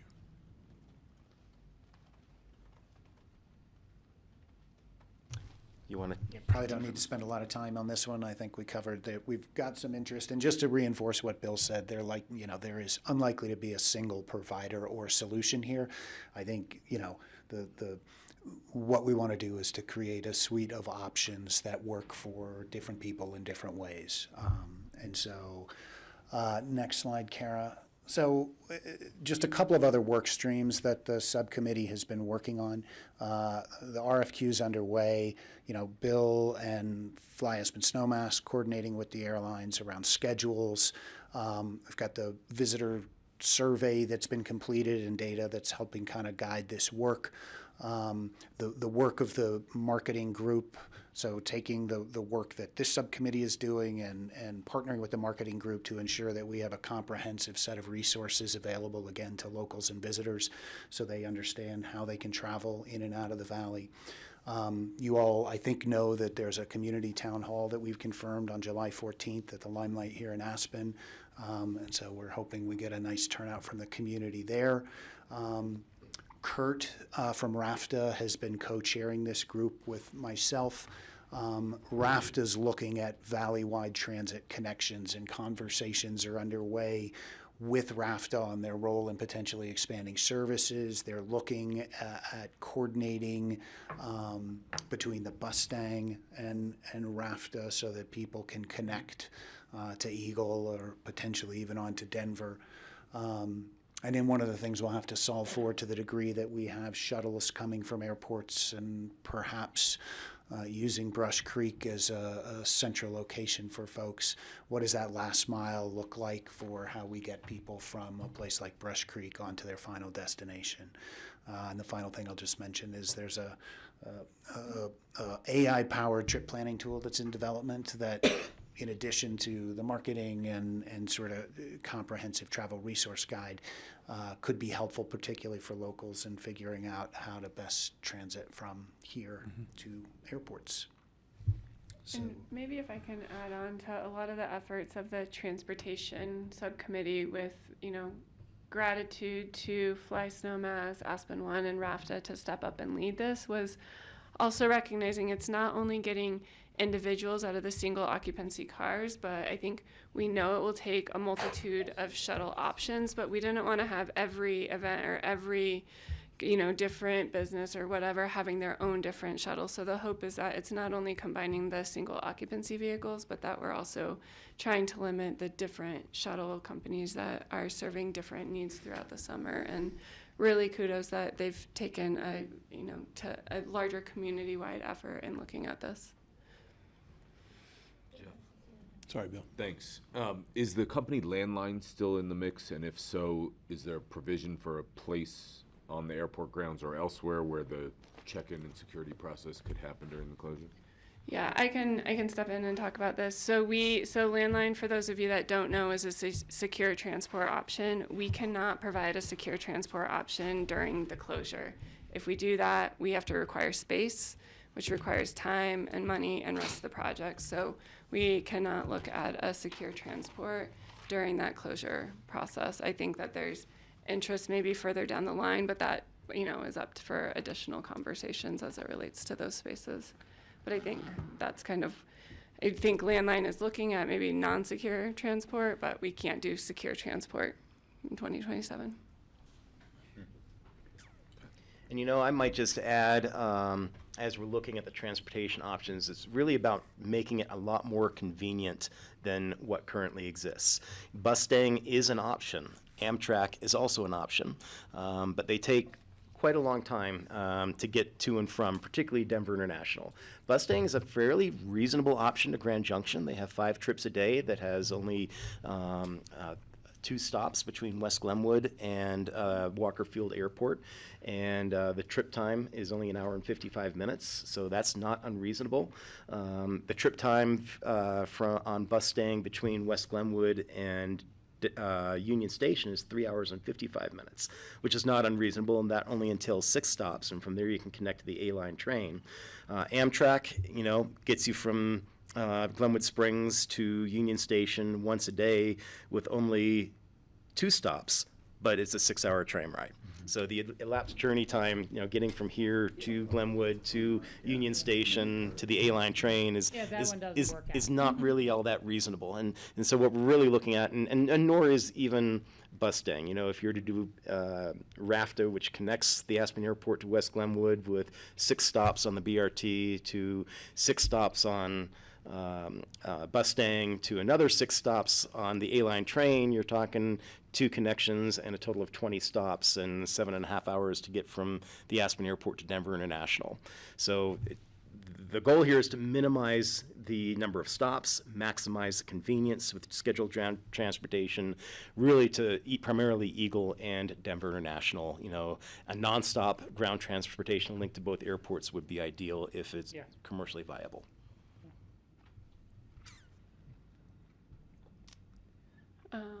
Any other questions on transportation? No? Okay. Well, we just also wanted to open it up for this group. What, as we think we've hit on, marketing, communication, transportation, I think some pieces related to employee impacts, both for jobs and for transportation. I think what else I heard was as far as just even for folks from this region who might be looking at parking at other airports, but are there other issues or concerns you all have heard or want to raise here that we should be looking at and considering as it relates to the next 16 months, I guess we're at now? Patty and then Yeah, I've Rachel. been hearing people are concerned about housing for the construction project. Yep. And I've also had people contacting me about their short-term rentals wanting to rent for long-term during the housing project. And so I've been passing that information on. I think Diane gets the brunt of the phone calls, so I'll have to find out who the best source is. But so that's an opportunity out there. I want the community to know that if you have short-term rentals during that time frame, we would like to get your name on a list for opportunities for our contractors to possibly use those during that time frame. Yeah. I was just going to say, going back to that original list of all that's going on, it's not just contractors for the airport, obviously, but I've wondered, I remember watching the oil and gas explosion down in Garfield County and some of these areas, and they created what they called man camps. And I just was kind of thinking maybe the county's gonna start getting some requests for those from some of the contractors, or maybe you were considering some of those on some of that potential, it's kind of like RVs, porta potties, people working there. Whether you were and you don't have to answer now, may consider something like that on part of the airport property, since the runways aren't running. And, I don't know if this is realistic at any sense at all or not, but would it make sense to coordinate it between city, county, and Snowmass, have either a earlier or later start time for construction projects that are residential in nature or just are not the big projects? I mean, we could talk about whether it would have an effect on the traffic. So those are the things I wanted to bring up. Just to tag on, thanks, Rachel.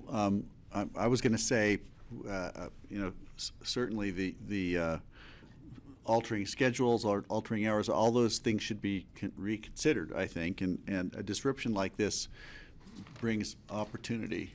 And if we're trying to look into the future at what, say, ski companies talking about with changing the mobility of the entire upper valley, gondolas connecting places, things like that, we're going to be faced with the opportunity to turn it down and say no because our zoning doesn't allow it, or because our curfew is at X, and I think that we have an obligation to revisit that and try to figure out what is it going to take to get some of these things done expediently, and that could require this board in years to make zoning changes or other ordinances about times of days or work patterns or whatever, and I just want to suggest that we all be open to hearing about these possibilities and looking for ways to make it work.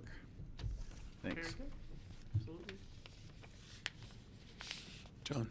Yeah, I just wanted to share, since we're talking about regional planning, that it's come before the APSHA board that there's a lot of residents that are concerned that they're not going to meet their work requirements during the airport closure. So we haven't decided exactly what it's going to be yet, but it's going to be reduced amount of hours during the closure.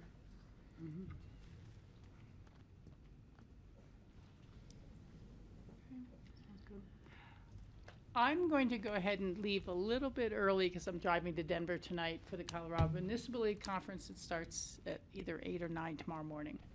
I think we've covered all the main. Yeah, I have one last slide. Chris hit on it.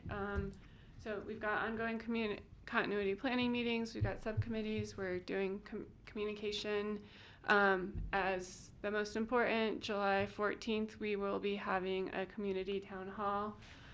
Please RSVP if you can, and then it will also be aired on Grassroots and APR for those that are not able to attend, and submit your questions. But that is really the kickoff to answer any other questions the community might be having, what we're hearing as it relates to 2027. And then we will also be starting project updates once we really get into construction too, so people start to understand where impacts will be had, with the first likely to be towards the end of July. We'll start seeing some shifts on Owl Creek, and more to come, and we'll be sharing that out. The city council will be in meeting at the time of your town hall, so we'll watch the Grassroots preview and try to have some staff members attend to help you out. Great.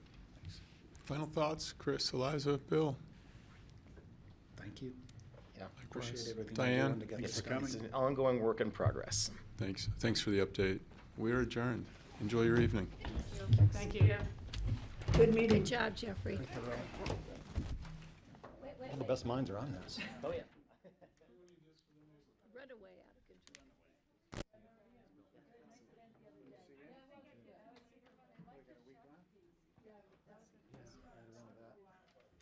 I'm a handwritten paper cut. For transportation. Have you ever heard of them? I think they might be Montrose-ish, but I don't know.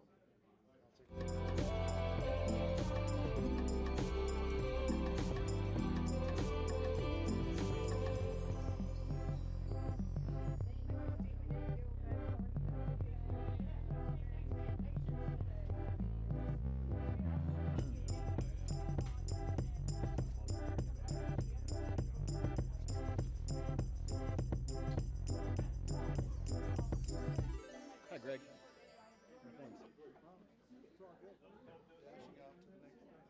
Right on.